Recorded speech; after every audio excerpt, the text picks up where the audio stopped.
Naghahanap ka ba ng magagalaan, Lodi ko?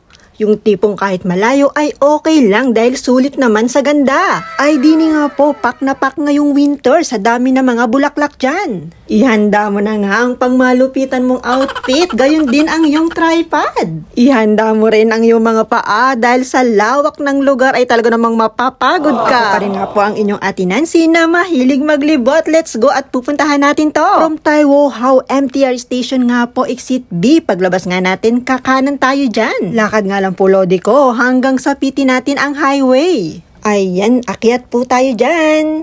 At pagsapit nga natin ng highway, tatawid tayo. Mapapasin natin yan. Mula nga dyan ay kakaliwa na tayo. Dire-diretso na po ang lakad. Ihanda ang mga paa. 10 minutes po tayong maglalakad. Kung mabilis-bilis ka namang maglakad, ay baka less than 10 minutes lang yan. Itong ang park na pupuntahan natin ay anong lawak. Nasa 10.7 hectares lang naman po. Diretso pa nga hanggang dyan at tatawid naman tayo. Mula nga po dyan ay kakana naman.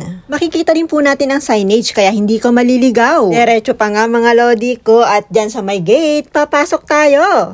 Kanan ulit at diretso ang lakad. Pagod ka na ba? Shoutout nga po pala sa ating new friend kay Igor Otak. Sa kanya ko po nakuha ang guide. Thank you so much, sis. At dito na nga po ang entrance ng Shingmon Valley Park. Yan po ang bubungad sa atin ang napakagandang fountain. I-explore nyo nga lang po ang place dahil sobrang lawak talaga. Doon sa bandang dulo, doon nyo pa makikita ang napakaganda talaga ng mga decoration. Ang inyong kung yan ay relax na relax habang namamasyal dyan. Hello sa aking mga sis na nakilala dyan. Thank you so much. Sobrang dami nga ng galaan dito sa Hong Kong. Basta paalala ko lang sa inyo lagi kayo magbabaon ng tubig at ng pagkain. O talaga laging may baon kasi malipasan ako ng gutom ay talaga namang ang sakit sa ulo. Diba mga Lodi ko? Sabi ko naman sa inyo na sulit ang pagpunta nyo dyan sa ganda ng lugar. Pagod ka man, okay lang yan. Bawi ka na lang sa selfie. Once again, thank you so much guys for watching. Ingat po tayo lagi. God bless us all. Bye!